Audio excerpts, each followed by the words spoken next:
You're sitting here right now thinking life is tough. You're battling storms inside your head, fighting battles nobody else even knows exist. But let me tell you something, when you're alone, when no phone, no TV, no distraction is there to numb the pain, you're left with one thing, your own mind. And that's the battlefield most people never master. Your brain will lie to you. It will whisper weakness. It will try to break you down and convince you that you're not enough. That's when most people quit. That's when most people fold. But not you, not today, because today is about war. Today is about rewiring that voice inside your head. You've got to understand this truth. If you don't control your mind controls you. And if your mind controls you, then life owns you, pain owns you, fear owns you. But when you step up, when you callous the mind, when you look suffering dead in the eyes and say, Barigit, that's when you start building a new reality. This isn't about comfort. This isn't about shortcuts. This is about reaching into the depths of your soul, into the mineral soul of who you are, and ripping out strength you didn't even know existed. That's where discipline is born. That's where true freedom lives. You wake up every single day with a war already waiting for you, and that war lives inside your own head. The mind is the most powerful weapon you've got, but it can also be the most destructive enemy if you don't learn how to take control of it. Most people don't even realize that 90% of their problems aren't coming from the outside world. They're being generated inside their brain. The excuses, the doubts, the fears, the hesitation, that's the mind taking control of you. And when you let that voice dictate your actions, when you let it convince you to play it safe, to stay comfortable, to take the easy road, you've already lost the battle before you even stepped into the arena. Mastering yourself begins with mastering that voice, because the truth is, your mind is always trying to pull you back into weakness. Think about it. The brain is designed for survival, not greatness. It doesn't want you to suffer. It doesn't want you to struggle. It doesn't want you to face pain, because pain feels like danger. So the brain will whisper lies. It will tell you you've done enough. It will scream for you to quit. It will rationalize every shortcut, every excuse, and most people listen. That's why they stay stuck in the same cycles, living the same year on repeat, blaming circumstances instead of looking in the mirror. But if you want to change your reality, you have to grab the reins and command your mind. You have to train it like a wild animal until it bends to your will, until it obeys your direction instead of dragging you by the throat into mediocrity. The process isn't pretty, because mastering your mind means going against your own instincts. It means doing what you don't feel like doing. It means pushing when every fiber of your body is begging you to stop.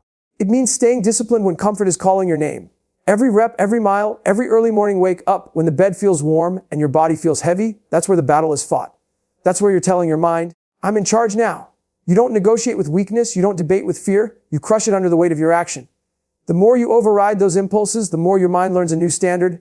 It starts to adapt to the suffering. It starts to accept discomfort as normal. And suddenly what once felt impossible becomes just another Tuesday. People think motivation is the answer, but motivation is weak. It comes and goes like the weather. Mastery doesn't come from motivation. It comes from control. It comes from building discipline so strong that you act regardless of how you feel. That's when you stop being a slave to your emotions. That's when you stop letting fear and doubt run your life. You decide, not your feelings. You lead, not your mind. The voice in your head is loud, but your will has to be louder. When you master your mind, you unlock a new level of freedom most people will never taste. You're no longer reactive, no longer bouncing around based on circumstances. You become the one steering the ship. Stress doesn't control you. Setbacks don't break you. Failure doesn't define you. You see fear and pain for what they are, tools. You recognize that the mind is plastic. It bends, it rewires, it reshapes. You can program it through consistent suffering, through discipline, through choosing the harder road again and again until toughness becomes your default setting. That's what separates those who dabble from those who dominate. The truth is, every single excuse you've ever believed was built in your own head. Every limitation you've ever accepted was planted by your own thoughts. Mastering your mind means stripping those illusions away. It means staring at your weakness, your laziness, your lack of discipline, and refusing to let it run the show anymore. You become brutally honest with yourself, and that honesty is the foundation of real control. Because when you stop lying to yourself, you finally have the power to change yourself. Mastering the mind isn't a one-time event, it's a daily war. It's a battle fought in the silence of early mornings, in the grind of long nights, in the moments where nobody's watching and nobody's clapping. That's when it counts the most, because that's when it's just you and that inner voice. And if you can conquer that voice, if you can stand tall against it every single day, then the outside world doesn't stand a chance against you. Suffering is the most misunderstood gift in the world, because most people see it only as punishment. They run from it, numb it, hide from it, do everything in their power to avoid it, and in the process they stay weak, they stay fragile, they stay ordinary. But suffering isn't punishment, it's the greatest teacher you'll ever have. Every moment of pain is carving something into you, it's shaping you, it's forcing growth out of you that comfort could never provide. Comfort never made anyone strong. Comfort never made anyone resilient. It's in the suffering where you learn who you really are. It's in the pain where the mask falls off and the truth comes out. When you step into suffering willingly, when you accept it instead of hiding, you start to build a calloused mind. Just like lifting heavy weight tears down muscle so it can rebuild stronger, suffering tears down your mental weakness so you can rebuild toughness. Every long run in the rain, every workout when your body aches, every sleepless night grinding toward your goals. That's suffering doing its work. It's stripping away the softness. It's burning off the excuses. It's hardening you into someone unbreakable. You don't get stronger in the easy times. You get stronger when life is pounding you into the ground and you refuse to stay down. Most people never grow because they never stay in the pain long enough. The second it gets uncomfortable, they tap out, they say it's too much, they look for a way out. And that's exactly why their lives never change. Growth only happens on the other side of discomfort, but you'll never reach it if you quit halfway. Suffering forces you past that point. It teaches you to stay when your whole body wants to leave. It teaches you to breathe when your lungs are burning, to move when your legs feel like lead, to focus when your mind is screaming for distraction. That's the training ground of greatness, and it's the price most people aren't willing to pay. When you embrace suffering, you learn that it's not the enemy, it's the forge. Every hardship becomes an opportunity to sharpen your blade. You stop asking, why me? And start asking, what is this making me? You stop wishing for it to be easier and start realizing that harder is exactly what you need. Because harder is where you discover strength you didn't know you had. Harder is where you meet the real version of yourself, the one who doesn't quit, the one who refuses to bow down. Think about the people you admire most, the ones who inspire you, the ones who seem untouchable in their strength. Every single one of them has been through immense suffering. None of them were built in comfort. They were built in the fire. They were shaped by rejection, by failure, by loss, by pain, by years of sacrifice that nobody saw. And that's the difference. You want their strength, but you don't want their suffering. You want their results, but you don't want their process. The truth is you can't separate the two. You cannot have strength without suffering. You cannot have resilience without pain. You cannot have greatness without struggle. Suffering is where discipline is born. When you wake up before the sun and your body screams for sleep, you suffer. When you choose the gym over the couch, you suffer. When you study while your friends are out having fun, you suffer. And every one of those choices is a brick laid on the foundation of the person you're becoming. The more you suffer with intention, the more disciplined you become, and the more disciplined you become, the freer you are. Because freedom doesn't come from doing whatever you want, it comes from having the strength to do what you must. When you stop running from suffering and start embracing it, you realize something powerful. Suffering doesn't break you, it builds you. It doesn't take from you, it gives to you. It gives you toughness, it gives you clarity, it gives you perspective. It strips life down to its rawest form and forces you to face yourself. And in that rawness, in that brutal honesty, you grow into someone who can withstand anything. Repetition is the mother of transformation, but most people never give themselves a chance to see it. They try something once, maybe twice, and the moment it feels uncomfortable, the moment it doesn't bring quick results, they walk away. That's why their lives never change, because change doesn't happen in a single moment of effort. It happens in the grind of repetition. Discipline is born when you show up day after day, when you do the work again and again until your mind has no choice but to adapt. It's not glamorous, it's not exciting, and that's exactly why it's so powerful. The mind is like a wild animal. It resists control at first, it fights, it pulls against the leash. But repetition is how you tame it. You expose it to the same hardship, the same discomfort, the same grind until eventually it stops panicking and starts to accept that this is the new normal. That's why runners who once struggled to finish a mile can later run marathons. That's why people who once couldn't lift a barbell can deadlift hundreds of pounds. The body adapts, but more importantly, the mind adapts. It rewires itself through consistent exposure, through repetition, until what once felt impossible becomes routine. Discipline works the same way. You can't wake up one morning and declare yourself disciplined. You build discipline through habits, through showing up on the days you don't feel like it, through repeating actions until they carve grooves into your identity. Every time you hit the gym when you don't want to, every time you stick to your plan when temptation calls, every time you choose the harder road over the easy one, you're strengthening that groove. Over time, it becomes who you are. You don't have to think about it. You don't have to fight with yourself every morning. You just do it because that's your standard now. Repetition is uncomfortable because it feels boring. People want excitement. They want variety. They want something new to keep them entertained. But greatness isn't built on entertainment. It's built on monotony. It's built on doing the same hard things every single day long after the novelty has worn off. That's why athletes practice the same drills over and over, why musicians rehearse the same notes until their fingers bleed, why soldiers train the same movements until they're automatic. They're programming themselves through repetition, building muscle memory not just in the body but in the mind. Most people underestimate the power of small daily actions because they're blinded by the desire for big immediate results.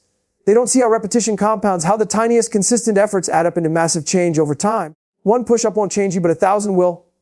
One disciplined choice won't transform your life, but 1,000 will.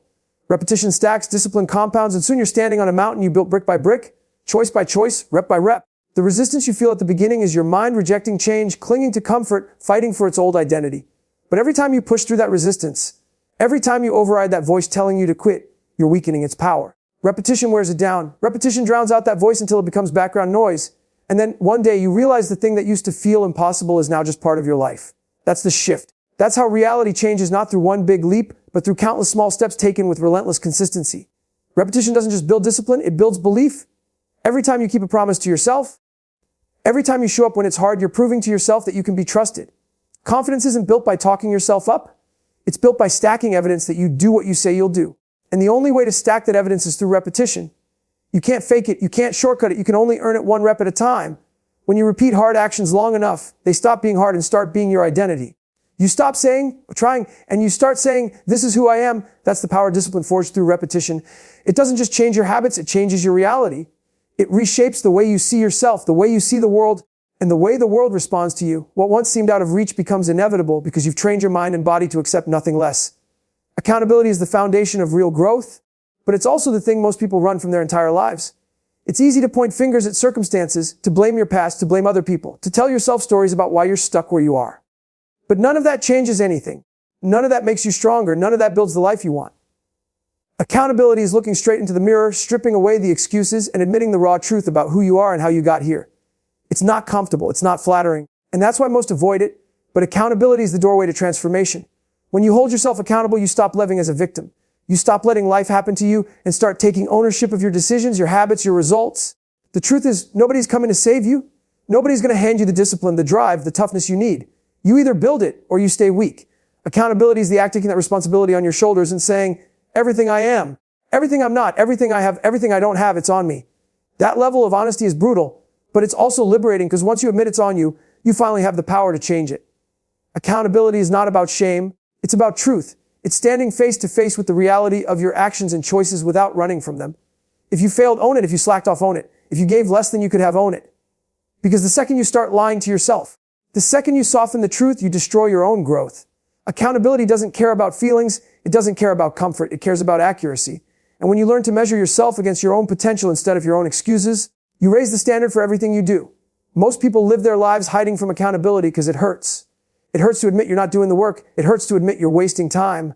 It hurts to admit you've been soft. But that pain is the very thing that pushes you to change. That sting in your chest when you realize you let yourself down, that's fuel. That's what makes you dig deeper. That's what makes you refuse to repeat the same mistakes. Without accountability, there's no fire. Without accountability, you stay numb, you stay blind to the truth, and you never get better. Accountability also means holding yourself to the standard you set, not the standard the world accepts. The world will let you get by with average. The world will pat you on the back for half effort, for mediocrity, for just showing up. But accountability isn't about the world's standards, it's about your standards. It's about demanding more of yourself when nobody else is watching. When nobody else cares, when nobody else will know if you slack off. That's the test. Can you keep the promise you made to yourself when no one's there to applaud you? Can you do the work when the only witness is the person staring back at you in the mirror? That's real accountability. When you live accountable, you stop needing validation. You don't need the applause. You don't need the recognition because you know the truth. You know whether you did the work or you didn't. That's why people who hold themselves accountable move differently. They carry a quiet confidence because they're not lying to themselves. They don't need to fake strength. They don't need to talk about how hard they work because they live it. Their results speak louder than their words. Accountability also means taking ownership not just when you fail, but also when you succeed. It's easy to downplay your wins, to chalk them up to luck or chance, but accountability means recognizing that your discipline, your choices, your sacrifices created that outcome. That builds self-respect. That reinforces the truth that you are in control. When you own both the failures and the wins, you live in full reality. There's no distortion, no denial, no false stories. You just see things as they are and act accordingly. Accountability is the brutal honesty that forces growth. It demands that you stop lying, stop hiding, stop pretending, and start facing the truth of your actions. It's the mirror that never blinks, the voice that never softens, the standard that never lowers. And when you accept it, when you live by it, you unlock a level of clarity and strength that no excuse, no shortcut could ever give you. Deep inside every single person is a place most never touch, a level of soul and strength buried so far beneath the surface that they live and die without ever knowing it exists. Life piles on layers of comfort, distraction, excuses, and weakness that bury that core. People walk around every day with this untapped reservoir of power inside them, but they never dig deep enough to reach it. They let fear stop them. They let doubt cage them. They let society convince them that average is good enough. But when you strip all of that away, when you force yourself down into the rawest part of your being, you find something that can't be broken. That is the place where unstoppable strength lives. Most people never dig into their core because the process to get there is brutal. It means tearing off every layer of softness you've built to protect yourself. It means going through pain without flinching, pushing through fear without running, and confronting the parts of yourself you don't want to see. It's not about finding some magical motivation. It's about enduring the suffering long enough to reach the depth of your soul. That's where real power comes from. Not the fake confidence you show to others, not the temporary rush of motivation, but the unshakable strength forged in the fire of self-confrontation. When you dig into your core, you stop relying on surface-level energy. Surface energy is the kind that fades when things get tough. It's the kind that disappears the second you're tired, stressed, or discouraged. But core strength is different. Core strength doesn't break under pressure, it rises. Core strength doesn't vanish when you're exhausted, it activates. You only reach that level by breaking yourself down, by stripping away every false layer, by forcing yourself to go deeper when your body and mind are screaming at you to stop. That's when you discover the reserves you didn't know were there. Think about the hardest moments of your life, the times when you thought you had nothing left, when you were ready to quit, when you believed it was impossible to keep going. Yet somehow, you found a way to take another step to push a little further, to survive the storm. That wasn't luck, that wasn't chance. That was your core waking up. That was the deeper part of you stepping forward when the surface level version had nothing left. And if you could touch that strength once, you can touch it again. The difference is whether you choose to dig for it on purpose or only stumble into it by accident when life forces you to. The reason most people never become unstoppable is because they never demand more from themselves than the surface version can give. They quit too early, they stop at discomfort, they let pain dictate their limits. But the truth is, pain is just the doorway. Fear is just the gatekeeper. If you push through them, if you refuse to turn back, you unlock access to that deeper place. And once you access it, everything changes. Suddenly your limits expand, your perspective shifts, your confidence transforms, because you know you have more in you than the world can see. Digging into your soul's core requires relentless honesty. You have to confront the weakness, the fear, the laziness that you've been hiding from. You have to admit the truth about where you've been soft, where you've cut corners, where you've held yourself back.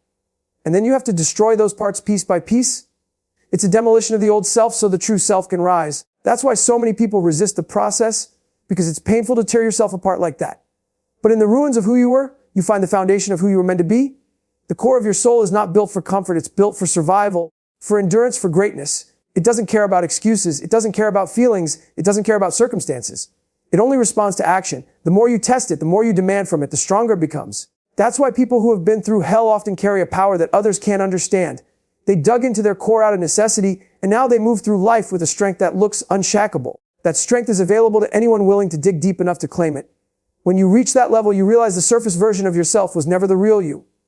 The real you is always buried under the noise, waiting to be uncovered. The real you is the one who doesn't quit, who doesn't break, who doesn't fold under pressure. The real you is the one forged in pain, refined in struggle, and revealed only when you demand more of yourself than you thought possible. Digging into your soul's core is the only way to meet that version of yourself, and once you do, you'll never settle for less again.